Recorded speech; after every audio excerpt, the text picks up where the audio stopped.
Hello and welcome to Today I Learned. I'm your host, Henry Nolden.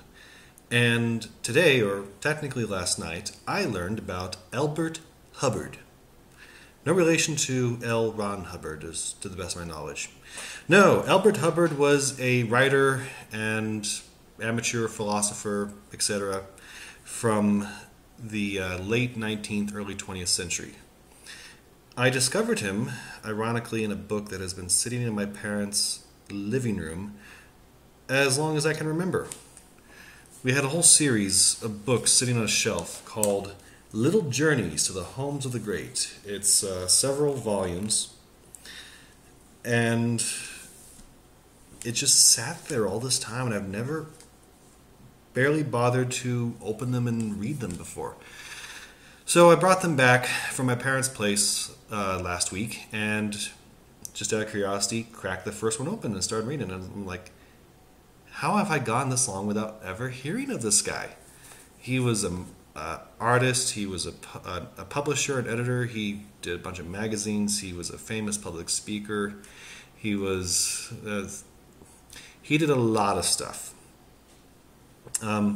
So, fitting with the theme for this type of video, I'm going to talk about the top three big things I learned about him. There's so much more I could mention, but let's just stick with three for now. So, the first off, he was part of the, I'm almost like a social reform movement from the from the post-Civil War up until around early 1920s. He was one of the figures in that movement. He was a teetotaler. He didn't smoke. He was a social reformer. Some might call him a utopian. He rejected the claim. At various times, he described himself as a socialist, an anarchist, but his writings suggest someone who's very keen on the whole idea of free enterprise and hard work, being able to improve oneself via hard work and intelligence and commitment and studying and just the sheer desire to better oneself. And maybe he might be working off a different definition of anarchist, because what comes to my mind is people who don't want to be beholden to or subject to any authority other than themselves. Any groups of which they are part are ones that they are going voluntarily, but I don't know. My experience, anarchy tends to lead to chaos. But he started a group, what apparently Wikipedia calls an artist colony in western New York, in East Aurora, Erie County.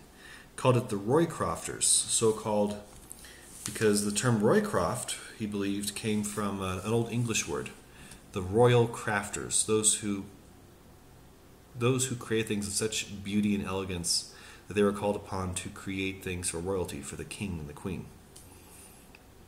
And that was what he was seeking to do. He wanted to create, and he wanted the stuff he created to be of immensely high quality. Here in the autobiographical section, he says, "Our motto is not how cheap, but how good." And if you look at the book, it's very old. This is 107 years old. But it's a bit rough by our standards. The pages aren't evenly height. But it's very well made. It's very robust. And the writing is incredibly charming and insightful. Which leads me to my second fact about him. He was a prolific writer. The things he was most famous for, other than his magazines, well, okay, the one was this whole series, Little Journeys, is 14 volumes. I seem to have inherited 12 of them. And it's a collection of biographical sketches of famous people from history. This one I have in front of me right now, this is volume 1, and it doesn't really follow a theme. All the others follow a theme of sorts. Famous scientists, famous businessmen, reformers, philosophers, etc., etc. This one just to give you an idea of the kind of people he's looking at. George Eliot, Thomas Carlyle, John Ruskin, William Gladstone, J. M. W. Turner, Jonathan Swift, Walt Whitman, Victor Hugo, William Wordsworth, William M. Thackeray, Charles Dickens, Oliver Goldsmith, William Shakespeare, and Thomas Edison. The whole gamut of, you got men, you got women, you've got authors, you've got scientists, you have inventors, you have statesmen, you have artists, sculptors, and it's kind of a preview of what's to come. These were published one per month from around 1894 to about 1910, and together makes 14 volumes. He also wrote, looking at the back, it advertises other things, pamphlets. Hubbard was the last of the great pamphleteers. He was a man with a message and never failed to get his message across. The pamphlet has ever been the weapon of thinkers. It is a little book with a big idea. Hubbard's pamphlets are collected in this volume. Let's see. Preachments, brief essays, moralizing, short articles full of inspiration for every reader, little gems for every occasion.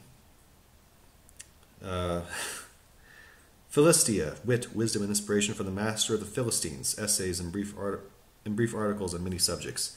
The guy was prolific. The guy, he had a wide range of interests, and I hope I can be half as productive by the time I reach the end of my life. Which brings me to my third thing, which bit of a story here.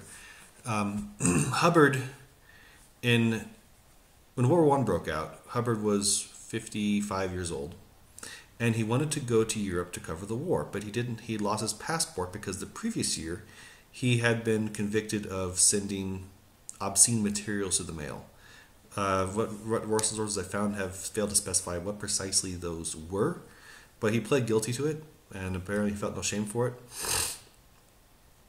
But he wanted to go to Europe to cover the war, and he appealed to Taft for a pardon, but who declined it on the grounds it was premature.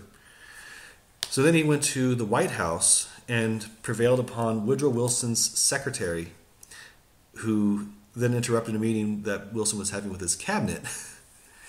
And Hubbard was able to plead his case directly to the president and the president's cabinet, amongst whom was the Secretary of State and the Attorney General, who sympathized with what he wanted to do and vouched for his character. So he got his pardon, and on May of 1915, he and his wife boarded the first ship they could find, taking them from New York to England. That ship was the Lusitania.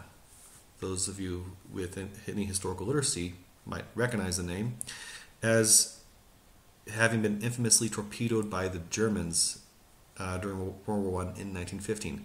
Yes, this is the voyage upon which the Lusitania was torpedoed and sunk, and Hubbard and his wife both died in that tragedy. There was I'll leave you with a word from Hubbard. Kind of gives his, I think it really gives his view on life. He says, in an obituary he wrote for someone else, he said,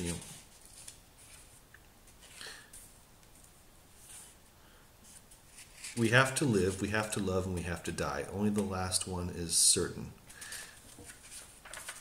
And it's best to die well. He talks here, I'm going to just read the last paragraph from his autobiographical sketch. The thing that pays should be the expedient thing, and the expedient thing should be the proper and right thing. That which began with us as a matter of expediency is often referred to as a philanthropy. I do not like the word, and wish to state here that the Roycroft is in no sense a charity. I do not believe in giving any man something for nothing. You give a man $1, and the man will think less of you because he thinks less of himself. But if you give him a chance to earn $1, he will think more of himself and more of you. The only way to help people is to give them a chance to help themselves. The Roycroft idea is one of reciprocity. You help me, and I will help you. We will not be here forever anyway. Soon death, the kind old nurse, will come and rock us all to sleep, and we had better help one another while we may. We are going the same way. Let's go hand in hand. As good an epitaph as any, and better than most. So, thank you for joining me today. I hope you enjoyed it, and I hope you learned something. I know I certainly did. Take care, and I will see you later.